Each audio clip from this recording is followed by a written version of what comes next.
शुक्रवार को बेगूसराय जिला मुख्यालय पर समाजवादी पार्टी व बहुजन कल्याण समिति के संयुक्त बैनर तले विभिन्न ज्वलन जन समस्याओं को लेकर धरना प्रदर्शन का आयोजन किया गया। मांगन सदा की अध्यक्षता में आयोजित धरना सभा को संबोधित करते हुए सपा जिलाध्यक्ष सह बहुजन कल्याण समिति के संयोजक दिलीप केशरी ने कहा कि महंगाई चरम पर है, लोगों की क्रय क्षमता का तेजी से ह्रास हो रहा है, साथ ही बेरोजगारी में तेजी से इजाफा हो रहा है। आम आवाम के टैक्स में पैसे बैंक से सैकड़ों और हजारों कुछ एक लोग लेकर भाग रहे हैं। हजारों करोड़ बैंक लोन सरकार पूंजीपतियों को माफ कर रही है। श्री केशरी ने कहा कि दूसरी तरफ देश की गरीब जनता अंत्योदय अन्नपूर्णा के 5 किलो अनाज के लिए लंबी कतार में खड़ी है। साथ ही असहाय, बेसहारा और वृद्धा, विधवा, दिव्यांग को 400 रुपए देने के लिए मजबूर होना पड़ रहा है। वहीं स्कूल के रसोइयों और आशा कार्यकर्ता, जीविका दीदी, सहायिका, आंगनबाड़ी सेविका, पारा शिक्षक और गेस्ट शिक्षक जिंदगी और मौत से जूझते हुए काम करने के लिए मजबूर है, जो एक गंभीर और विकट समस्या है। धरना सभा को संबोधित करते हुए उन्होंने कहा कि सलोना स्टेशन पर द्रुतगामी ट्रेन का ठहराव किया जाए और ताकि पिछड़े क्षेत्र के लोगों को आने जाने में कोई दिक्कत न हो। बखरी नगर कार्यालय में लूट का बाजार गर्म है, जिसकी जांच कर दोषी पर कार्रवाई की जाए। मुंगेर जिलाध्यक्ष पप्पू यादव ने कहा कि स्कूल में मध्याह्न योजना के हो रही लूटपाट पर रोक लगाई जाए। जिला के सभी मुख्य बाजारों में मूत्रालय, शौचालय का निर्माण किया जाना आवश्यक। धरना दिया गया है। धरना देने का क्या उद्देश्य था? सबसे पहले मैं आपके चैनल को मैं धन्यवाद देता हूं और जिलाधिकारी बेगूसराय के यहाँ, क्योंकि जिला का सबसे बड़े पदाधिकारी जिलाधिकारी कलेक्टर साहब होते हैं और ये हमारा माध्यम है। इस क्षेत्र की जो मूलभूत समस्याएं हैं, उस समस्या को लेकर के हमारी 14 सूत्री मांग है। उस मांग को लेकर के हम जनता का समस्या लेकर के आज चिलचिलाती धूप में हम जिलाधिकारी बेगूसराय के यहाँ अपनी बात को रखने और पहुँचाने आए हैं। हमारा मांग है कि पूरे देश में सभी गरीबों को, विकलांगों को, विधवा को 400 रुपये की जगह हमारा है। जो देश का भविष्य है, युवा पीढ़ी, उसको गुमराह कर दिया है भारत की सरकार और भाजपा की सरकार ने। उसको हाथ में कटोरा के सिवा आने वाले समय में कुछ नहीं मिलेगा। हम लोग बोलते हैं कि भगवान मिलता है भक्ति से, अधिकार मिलता है शक्ति से।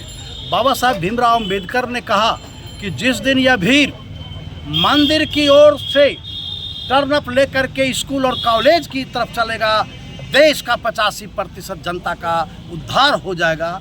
और आज उन्होंने इस स्कूल और कॉलेज की तरफ से घुमा करके तमाम नौजवानों को मंदिर और मस्जिद वाले में लड़ा दिया है। देश की स्थिति खराब है, इसलिए आज धर्म के नाम पर, जाति के नाम पर, संप्रदायवाद के नाम पर सरकार देश को गुमराह कर रही है। सबसे पहले 14 में जब इसकी सरकार बनी तो सबसे पहले NCA और CRA के माध्यम से मुसलमान भाइयों को इन्होंने डिस्टर्ब करने का काम किया। जब उसमें उसकी भांज नहीं बैठा तब किसानों के साथ इन्होंने बदमाशी किया। उसके बाद इन्होंने कारगिल में और कहाँ ने मतलब नौजवानों और से जवान की हत्या करा करके 2019 का सरकार बनाया। और अब देश की बेटी पहलवान जो है, यानी कि मुसलमानों के साथ, किसानों के साथ, जवानों के साथ और पहलवानों के साथ इन्होंने जो गुमराह करने का काम किया है, इस सारे सवालात को आज मणिपुर जल रहा है, वहाँ पर स्थिति खराब है, इसकी सरकार केंद्र में है, इसलिए कम से कम वहाँ राष्ट्रपति शासन तुरंत लागू हो और तुरंत शांति व्यवस्था बहाल करने के बाद नई चुनाव की गारंटी हो। सभी ट्रेनों में गरीब नौजवान जो हमारा मजदूर है, दिल्ली पंजाब कमाने जाता है, उसके लिए ट्रेन में 3-3 जनरल बोगी लगाया जाए। सभी हवाई जहाज, सभी ट्रेन में गरीब किसान महिलाओं को और तमाम रोगी को, उसके साथ एक आदमी रोगी के साथ चलेगा। हवाई जहाज में भी आधा टिकट पर सफ़र करने की व्यवस्था हो। यही सारी सवालात हमारा है हम अभी हमारा जो है बहुत सारे लोगों को ज़मीन का बंदोबस्ती पट्टा मिला है, लेकिन आज तक कलेक्टर साहब और अंचलाधिकारी बखरी ने उन सारे लोगों को ज़मीन पर चढ़ने की व्यवस्था नहीं किया है। इसलिए हम मांग करते हैं कि सारे गरीबों को, जो बेरोजगार है, जो भूमिहीन है, उसको 3 डिसमिल ज़मीन पुनः इन लोगों को फिर दिया जाए, ताकि वह लोग इंसानियत की ज़िंदगी जिएगा। और हमारा ये राष्ट्रव्यापी आंदोलन है। ये बेगूसराय से ये हमारा जिला गृह क्षेत्र है। इस कार्यक्रम को हम दिल्ली तक पहुंचाने का काम करेंगे, जब तक हमारे छात्र नौजवानों को 5,000 रुपया पेंशन और बूढ़ा बूढ़ी को 6,000 का पेंशन नहीं दे देता है। इस चुनाव में मेमोरेंडम में अगर शामिल नहीं करेगा तो हम लोग पूरे देश में, पूरे बिहार में हर जगह घूमेंगे कि जो हमारी बात सुनेगा उसी को हम लोग वोट देंगे। वरना वोट जो है, बाबा साहब ने कहा था कि ये वोट प्रसादी नहीं है कि किसी को दे देना है।